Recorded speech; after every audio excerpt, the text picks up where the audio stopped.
Well, let's get into the mag here. I haven't had this apart yet. You're seeing it for the first time with me. Let me take this cover off here. We'll see how badly it's broken. It's definitely broken, but I don't know if it's been fixed yet or not. So we'll find out here shortly.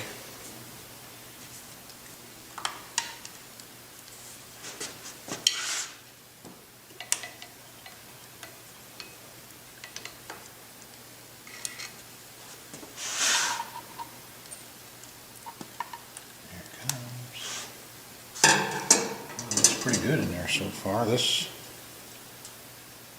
crack apparently has been, oh no, there it is. I'll say apparently it's been glued, but if it has, the glue wasn't very good. So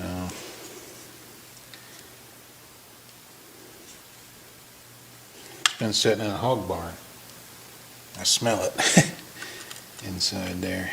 Well, alright, anyway, I think I can fix that. I'm going to JB weld that. They're available. He's just wanting to see if it's going to run, and we'll go from there. Let me grab you here. Here's what it looks like inside. I've seen worse. I've seen this tar covering on the coil all melted. There's the points. What typically happens on these is the points get oxidized. Well, these aren't even moving very well. And they get oxidized there on the contacts, and they don't make good contacts. So first thing I'm going to do is clean that and we'll get this freed up to where it's working a little better. It was sticking right there. Get that freed up a little bit, and we'll go from there. Even the end of the condenser says Fairbanks Morse on it there, so that's pretty cool. So let's see what's going on. It smells like hog manure in there. I smell it from here. Well, first I decided to use some of this 400 emery cloth, or sandpaper, and you can see what I'm getting off of them there. It's they're really oxidized bad. I'm getting all kinds of junk out of there. Put that in there and kind of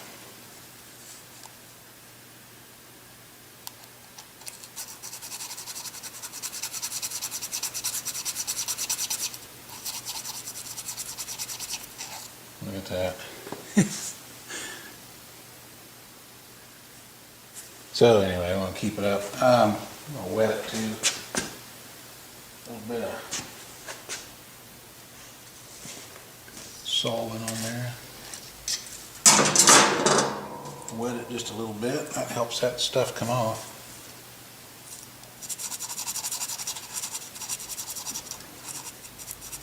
Not saying it's going to happen this time, but 90% of the time on these old things, you just clean these points where they're electrically grounding again, and she miraculously comes to life. This one might be different. We'll see soon enough.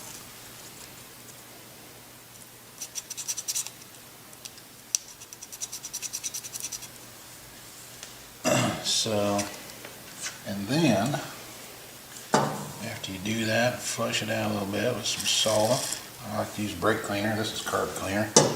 Same thing. Not really, but same thing for this. Then the magic happens when you get in your billfold. Get out a dollar bill. Something about this paper, which is actually cloth, cotton. Something about this just finishes it up.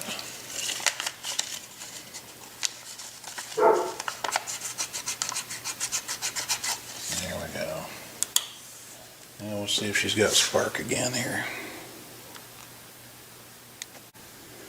The pivot point on the points is not as sticky. I'm going to take some of this miracle juice here and put in there. See if I can get that freed up a little bit.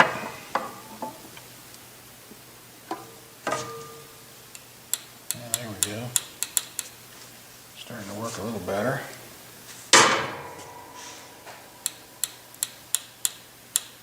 Let me go get a little bit of crocus cloth. Here's the old spark plug that come out of it.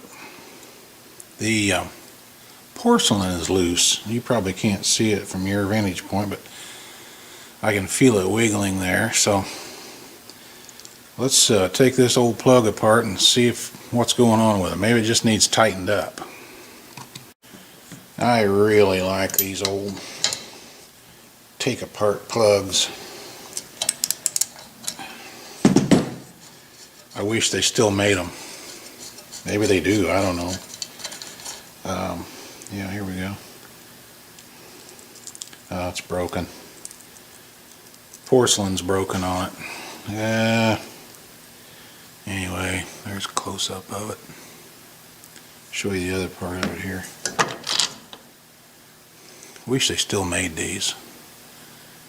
Got some fine threads in there.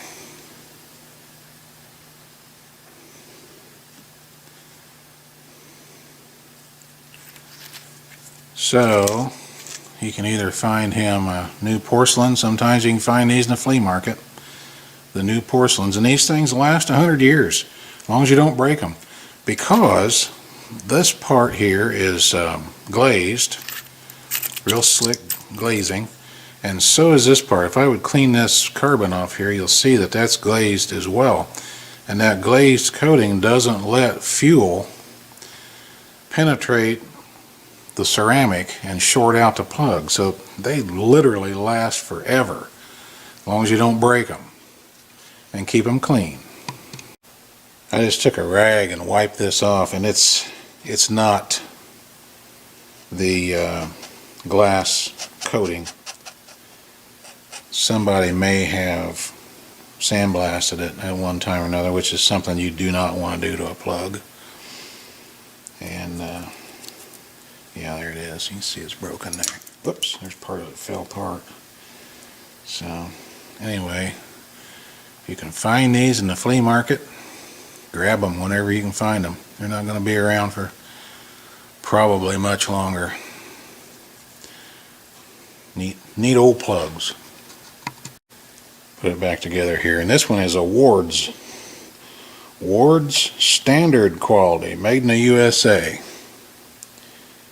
You know, if that had been their exceptional quality or their high quality, it may not have broken.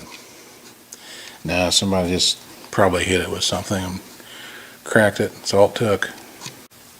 Here's the new equivalent, the Autolite 3095, and this is the new replacement for it. So they're still, of course, these are still available. I pick them up at Napa, and they're good old plugs. They don't last as long as the originals, but they're available new when you need them. Okay, we've got spark. I got just a little green alligator clip here. I'm going to put it on the output of the coil terminal there. Coming over here to just to the ground of the engine there. You see how I got it there? Let me zoom you in here.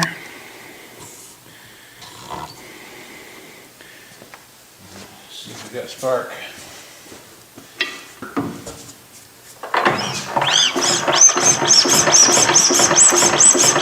Yeah.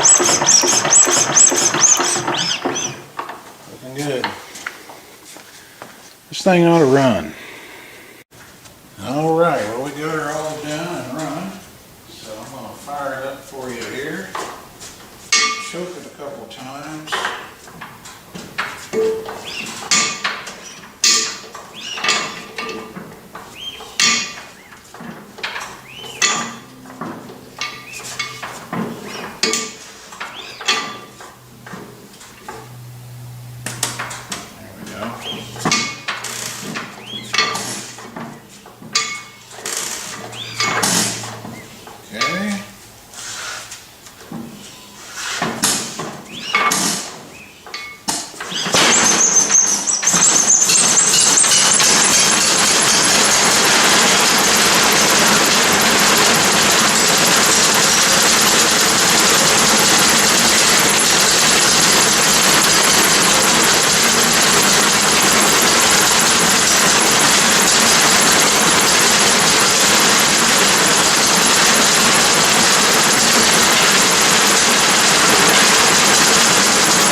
that now. Now I'll get you down off the stand here. Hey, on that run, something happened in the governor and it ran away. The speed ran away, so I've got getting ready to pull this cover off. This back cover back here, and got to pull the mag off. There's a bolt down in there. Got to clean all that crap out when I get this off. A couple bolts here, then this will lift off, and we'll see what happened in the governor. Anyway, what I did to shut it down was, this is spring loaded, and it automatically, that spring takes it to full throttle. Well, when something happened back here in the governor, this thing went to full throttle, and you saw it just took off. So I just held this back closed and then shut the fuel off. And actually I held the valve open too. You can do that too, the exhaust valve, and get it shut down. But another good reason why you don't want to walk away from these engines and let them run. Too many things can happen. Okay, got these loose. This one up here is a different story. It's got a lot of corrosion on it. I don't know if you can see the threads way down in there or not, but that goes into the front part of the cylinder there. And man, there's a lot of corrosion on that, so I'm going to have to let that soak for a while. I don't want to twist that bolt off of there, so we're going to soak her down a little bit here. Well, I got lucky. Put a little coil down in there and it came right loose. So, still proving that coil stuff, and it's so far it's passing with flying colors.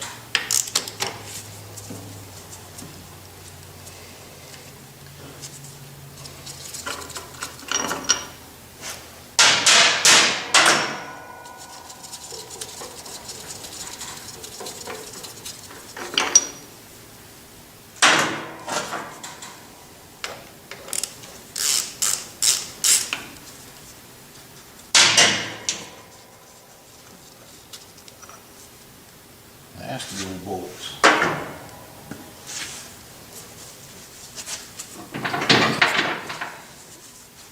Yeah, let me see if I can get that pried loose there. Get behind you here and get a pry bar.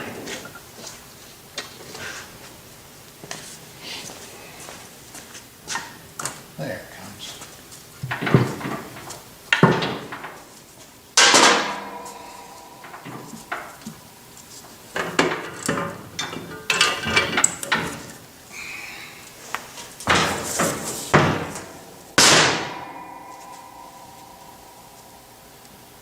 Well,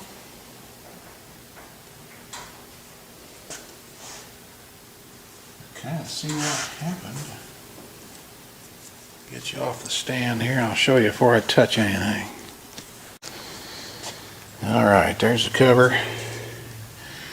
Here's the governor. It's not supposed to be stuck way over there like that. The gear come off of it. There it's in there. Doggone gear come off of it here. So it must be down in there somewhere. Let's see if we can find it.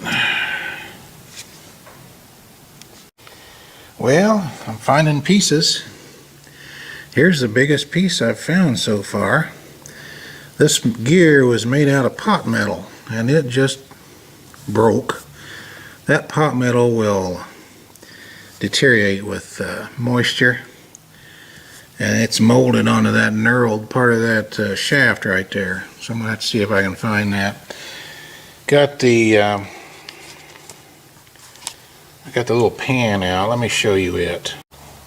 Here's a little oil pan that the rod dips into, and there's pieces of the gear in that. I'm going to have to get that all cleaned up. Took that out thinking maybe I could find more. So now back over here to the engine, I'm going to have to drain the oil and see if I can find, and this is just going to have to be all cleaned up in here anyway. So now's a good opportunity. There's an oil hole right there that's partially blocked with some debris, and I was hoping to find a bigger piece of the gear, but so far just fishing around down in there with my hand, I haven't found it. But we'll get the oil out of it, and see what we come up with here. And I'm glad this happened before I give it back to him, because that wouldn't have been good if he'd not known what to do to get it shut down. Well, the easiest way to get the oil out of it is to just hang it up here and let her drain. Boy, there's a bunch of junk in there. I'm gonna have to get some salt in there and get all that stuff out of there. It's terrible. Dirty. Well, I'm gonna wrap this video up until I find parts. I've got it cleaned up down in there. You can see the bottom of the sump there looks pretty good. I've got to put the pan back in it yet. Put that in there. Got to clean the bolts up and get it back together as soon as I find the parts for it. Let's take a look at the broken pieces. Here is actually the biggest piece that I could find of this gear, and this gear is just, you can see the cracks in it there where it's cracking up and disintegrating, and it just literally disintegrated. It's molded cast, if you will, onto this governor shaft. So I'm going to have to try to find this part. This unscrews with left-hand threads off of here, and I need the gear, the shaft with the gear on it. So we'll stop the video at this point, and I may have to go in search of another parts engine or put some word out that I need this part, and we'll continue with getting this thing back to its owner when we get it running again. But it has come to a screeching halt here. The way it goes sometimes. So anyway, we'll wrap this video up for now, and we'll probably come back maybe with a part, an ending part to it, an outro, so to speak. So stay tuned. Thanks for watching.